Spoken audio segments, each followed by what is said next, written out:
Of nine-time Grammy Award-winning musical artist Sheryl Crow's new single, Story of Everything. It's just one of the tracks on her 11th studio album, Threads, which is out now. The album features collaborations with some musical greats, as well as some industry newcomers. And singer and songwriter Sheryl Crow joins us now.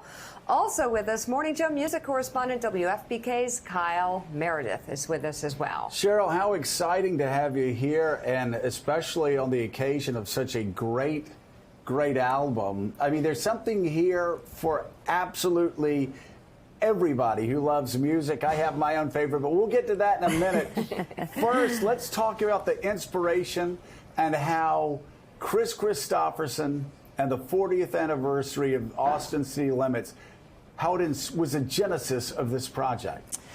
Yeah, I was on the 40th anniversary with Kris, and I've known Kris really for the better part of 20 years. He's been a profound inspiration for me as a songwriter, and he's just an amazing man and a Rhodes Scholar and just a great American. And I worked with him on recording some of his masters, and I think most people know he's been diagnosed either with Alzheimer's or a tick-borne dementia type of illness. And to work with someone like that who you've known for a long time, who's not making new memories anymore, but that music is really the tether, you know, that connects him back to his memories. It's just, it's further explanation of how music is just inexplicably physical for us. And so when I finished with that recording session, I called my producer, Steve Jordan, and said, I want to do more of this. I want to have more of those authentic connections with people through music. And so we just started calling people who have been inspirations for me since I was a little girl in Kennett, Missouri, who I've formed relationships with the last 30 years, and we wound up with this record. And what a record, and what a collection of friends. I mean, unbelievable. Now, my personal favorite is Beware of Darkness. It's George Harrison's song off of All Things Must Pass. But really, I mean, leading into the album, what really surprised me was that when you approached Eric Clapton, who obviously was extraordinarily close to George for a long time, he actually was nervous about playing the song. Talk about that. Well, first and foremost, the album is an homage to people that have inspired me. And I knew George a little bit before he passed, and I just felt like this song was so important, particularly because I have two little boys, and it's such a strange time to raise children when everything around them sort of exemplifies the exact opposite of what you're trying to teach them about what the truth means and about having empathy and compassion. And this idea that we all can register darkness and light, and to try to remind my kids and all children and even adults that if it resonates as darkness, it is darkness. And so I contacted Eric and said, I'm doing Beware of Darkness because I feel like it's such a strong message, and would you play on it? And of course he had a really strong relationship with George, and I think he spent quite a bit of time, like I would get an email from him saying, I'm going to send you what I've done, and then I'd get another email from him saying, I'm not ready yet. It's not ready. And then he would play some more. And what he sent back to me just made me weep. I mean, there's so many moments on the record that are so emotional for me. From that, and then of course Johnny Cash, and just there's so many moments that feel profound to me. So you've been on the big stage, the biggest of stages, for 25 years now. And you actually talked about going into this project. You got to a point where all that time on the big stage, all of your experiences actually served to liberate you.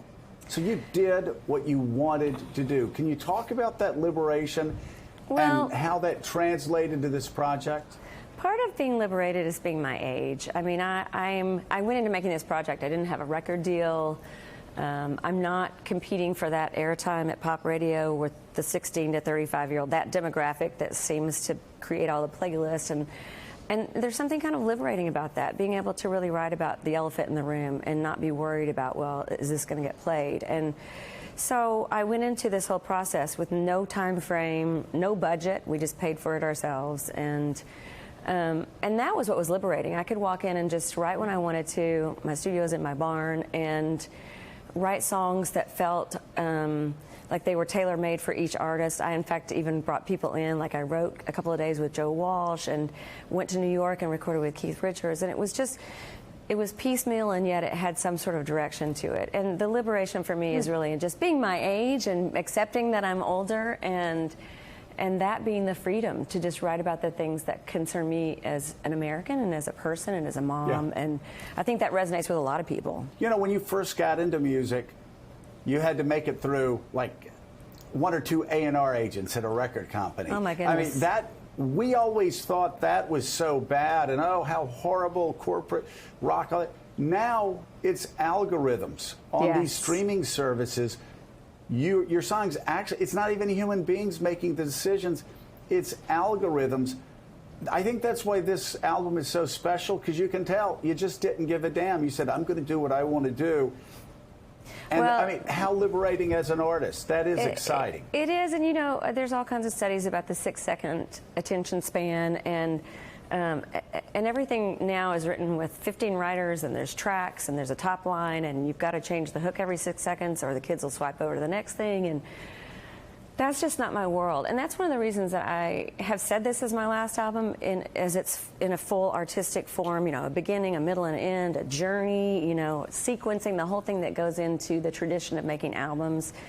I have loved that, and my most important songs, I feel like, are not the ones that went out to radio. They're the ones that were on the albums, the ones that really spoke to what was happening, like with Walmart and in 1996 or 97 when they banned the record because I wrote about guns. I mean, there were things along the way that mattered to me, and I could still have this incredible radio career and be known as sort of a pop rock person, but there were things in the albums that really defined who I was. So I love the tradition of that, and I also love the idea now of being older and being able to just write the immediate songs and put them out and not wait for a full artistic statement to be completed.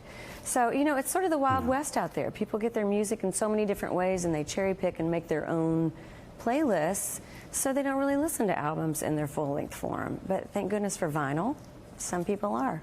Well, to tell you, Sheryl, luckily coming from a type of radio station which gets to play a lot of deeper cuts, as we have with a lot of your career. Yes. You know, after the St. Vincent song came around, last year, and then you dropped the Johnny Cash song, and you mentioned that one, and that's been such a powerful moment. Not a song that you would consider a big radio single, but when you have something that powerful, I mean, you've got, what, 3/4 of the Highwaymen on this record with Christopherson, Willie Nelson, but that Johnny Cash song, and it's got such an interesting history, and I was wondering if you could talk about that, because this traces far back in several wars. Yes, it's actually really emotional for me to even talk about this. I recorded the song after visiting the troops in Bosnia, and I came home, and what I'd seen over there was it was deeply affecting, but what was on TV was Rwanda and this crazy genocide that we had no presence in. And so I wrote a song about why do we make the decisions that we make, and what are the repercussions of that.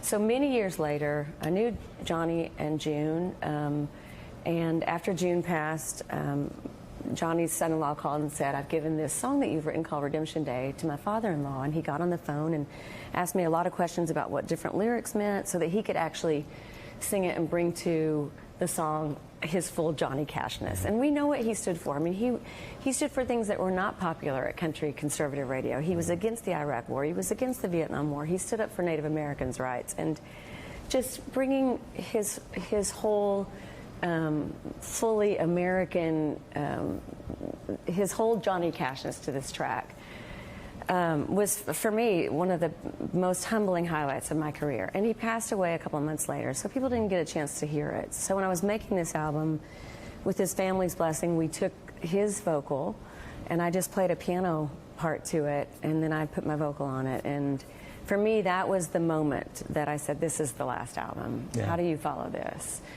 And it really does speak to the fact that we make these decisions, and our children bear witness to the decisions we make all through our history. And at this moment, we need to really sit with that in some sobriety and reflect on that. And having his voice on that, I think, hammers that home. And it's interesting because it does bring a bit of the line, because, again, the song that you released with Annie Clark of St. Vincent, I mean, it's sort of an update on those politics. I mean, that was basically a direct hit right there, right? It might have been a direct hit, yes.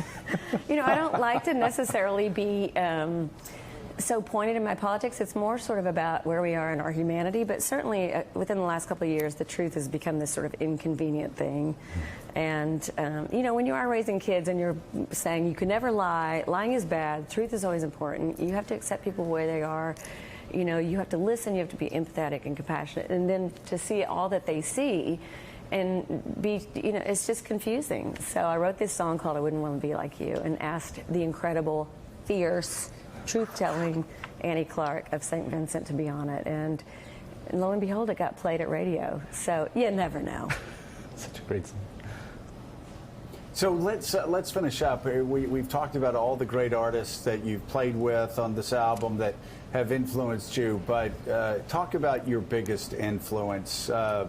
It's Bob Dylan, right? And I know he knows this, but I pretty much before I go in to record, I will sit down with his book of lyrics, because there's something about his cadence and the way he frames things that are so timeless for me that I love, and it sets me, I think, on a course of just being kind of a conduit. Not to sound metaphysical, but that for me is what it is. So I love Bob. I wanted to do something either with Bob or for Bob, so I reached out and said, send me what you think would be a great song for me to do, knowing that he wasn't going to come to Nashville and hang out in the studio. So they picked out Everything Is Beautiful. I mean, Everything Is Broken. He and his guy Jeff Rosen. And so I called up my buddy Jason Isbell, who is just insane, and to me is more of the thread. You know, you can definitely see who his influences are. He's just a badass. So we recorded this song really as a tribute to Bob. Bob, we love you. All right. All right, the new album is Threads, and it is out now. Sheryl Crow, thank So you. excited. Great to see you. Thanks, guys. We'll be right back with much more Morning Joe. Thanks for checking out MSNBC on YouTube, and make sure you subscribe to stay up to date on the day's biggest stories. And you can click on any of the videos around us to watch more from Morning Joe and MSNBC. Thanks so much for watching.